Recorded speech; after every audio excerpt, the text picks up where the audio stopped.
Hello, bonjour. Aujourd'hui, on va parler de notre couple favori, du prince Harry et de Meghan Markle, sa femme, la duchesse de Sussex. Nous allons parler de Frogmore Cottage. On a plus d'informations sur la façon dont ils vont pouvoir rembourser les 2,4 millions de livres, c'est-à-dire près de 2 700 000 euros, qui ont été utilisés pour la décoration et la rénovation de Frogmore Cottage. Donc, on va faire un petit résumé sur le pourquoi du comment. Donc, en fait, Harry et Meghan se sont installés à Frogmore Cottage. Avant, Frogmore Cottage, c'était une seule propriété, mais qui au fil des années a été divisée en plusieurs propriétés, c'est-à-dire 5 petits bungalows qui devaient être alors occupés par les serviteurs, ceux qui travaillaient, les employés de la reine, ceux qui travaillaient à Windsor Castle, un château qui n'est pas loin de cette propriété-là. Donc, comme les Harry ne pouvaient pas rester à Kensington Palace, pour des raisons dont on ne sait toujours pas, la reine leur a offert l'usage temporaire et gratuit de Frogmore Cottage. Frogmore Cottage qui se trouve justement sur les terres de Windsor. Donc, pour qu'ils puissent y habiter, il fallait que Frogmore Cottage soit encore fonctionnel et puisse devenir une maison à part entière. C'est-à-dire qu'on va redétruire les séparations qui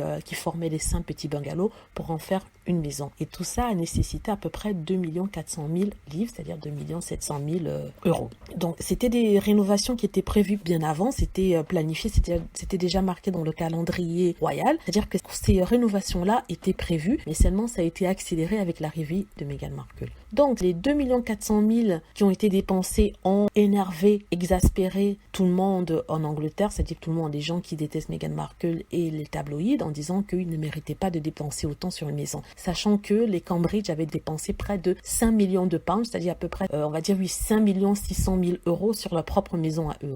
Et c'était même pas leur maison principale, c'était leur maison de campagne. C'est encore une autre injustice, donc ça c'est pas grave. Mais ils se disaient que Meghan ne méritait pas un tel luxe et ils étaient vraiment embêtés par rapport à cela. Donc maintenant que les Sussex ont décidé de prendre leur retraite publique de la famille royale, ils ne quittent pas la famille royale mais ils décident à ne plus être aussi exposés aux médias, mais de pouvoir non seulement gagner leur vie mais en plus de pouvoir avoir une sorte de vie privée, ce qui semble avoir énervé tous ceux qui étaient contre Meghan et qui étaient contre le prince Harry. Pourtant c'est ce qu'ils réclamaient au départ, Ils voulaient que le prince Harry et Meghan Markle ne surpassent pas Kate Middleton et prennent plutôt un rôle secondaire.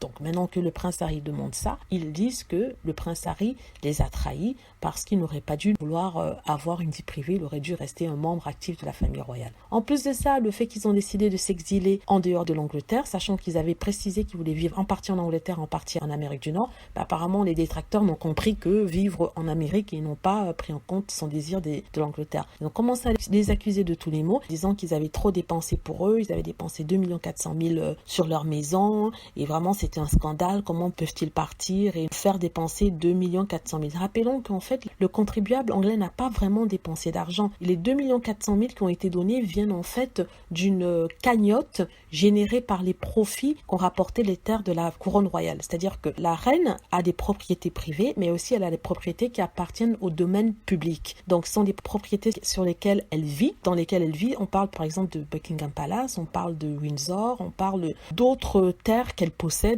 dans la cagnotte royale, mais une cagnotte royale, mais qui n'est pas privée. Elle n'appartient pas à la reine, elle appartient au peuple anglais. Donc, ça marche comme une entreprise. La reine est censée faire fructifier l'investissement, c'est-à-dire que les terres, elle les fait louer à des fermiers. Buckingham Palace, il y a des gens qui viennent visiter. Donc, tous les bénéfices qu'ont rapporté Buckingham Palace et toutes les terres que la reine d'Angleterre gère sont mis dans cette cagnotte-là. Et ça rapporte à peu près 300 millions de pounds, de livres, c'est-à-dire 330 millions d'euros par an. Et cet argent est donné au gouvernement. Le gouvernement prend 25% de cet argent. Ça va faire à peu près dans les 80 millions. Et il reverse cet argent à la reine d'Angleterre. C'est une sorte de paie pour que la reine d'Angleterre puisse maintenir son style de vie, puisse effectuer des réparations sur les résidences publiques, c'est-à-dire ces résidences qu'elle utilise mais qui appartiennent en fait au peuple anglais. Sur les 80 millions, elle redistribue ça à chacun de ses fils. Par exemple, à Charles, elle peut lui donner, on va dire, 10 millions. Et à son tour, Charles donne 2 millions au prince Harry, au prince William. Donc, des 80 millions qui avaient été donnés, ils ont retiré 2 400 000 pour pouvoir refaire Frogmore Cottage. Rappelons que ces 2 400 000 avaient déjà été mis de côté pour la villa, sachant que c'est quand le prince Harry et Meghan Markle sont arrivés, on a accéléré les travaux, on a accéléré les choses, ce qui fait que les 2 400 000 leur ont été donnés. Donc c'est pas quelque chose qu'ils ont réclamé, c'est quelque chose qui était prévu, une rénovation qui était prévue, et cet argent-là ne vient pas directement du contribuable, c'est-à-dire qu'on ne prend pas cet argent directement sur les taxes du contribuable anglais, sur les taxes des Anglais, mais c'est l'argent généré par tous les propriétés royales, c'est-à-dire les terres que la reine gère. Elle ne possède pas, ça ne lui appartient pas, ça appartient à l'État, mais elle gère ça pour eux. Bon, il faut vraiment éclaircir cela. Donc, revenons à Meghan Markle, au prince Harry. Comme ils voyaient que les gens se plaignaient qu'ils avaient dépensé 2 400 000 pour être totalement libres et n'avoir plus à avoir cette épée de dame au-dessus de leur tête, ils ont décidé de rembourser de même les 2 400 000. Ils avaient précisé, oui, nous souhaitons rembourser cet argent-là pour que, voilà, il n'ait plus à souffrir des critiques par rapport à cela. Dont le peuple anglais était satisfait, même s'il n'arrêtait pas de critiquer. Ils voulaient savoir quand est-ce que le remboursement sera fait. Donc, ils ont exigé de voir les chèques. Donc, maintenant, on vient d'apprendre qu'en fait, le remboursement des 2 400 000 se fera graduellement. C'est-à-dire que le prince Harry et Meghan Markle se sont exilés la moitié du temps en Amérique. Pendant ce temps, ils vont louer Frogmore Cottage pour la somme de 18 000 livres par mois. C'est intéressant parce que le prince William ne paie pas de loyer, mais on fait payer au prince Harry en loyer. Pour vous dire à quel point c'est d'une injustice. Donc, il va payer 18 000 pounds, c'est-à-dire à peu près, on va dire, 20 000 euros. Donc, dans les 20 000 euros, une partie va servir à rembourser des 2 400 000 qui ont été dépensés sur la maison. Par exemple, 10 000 euros seront pour le paiement du loyer et les autres 10 000 euros iront au remboursement de les 2 400 000. Donc, on estimait que s'ils voulaient rembourser, ça prendrait plus de 11 ans pour que le remboursement soit effectué. Ce qui ne plaît pas aux détracteurs de Meghan Markle qui disent que vu qu'ils ont 30 millions de fortune, ils peuvent bien rembourser les 2 400 000 qu'ils doivent. Rappelons que c'est eux qui se sont portés volontaires pour rembourser cet argent qu'ils ne devraient même pas devoir parce que la reine leur avait donné l'utilisation gratuitement de cette maison-là.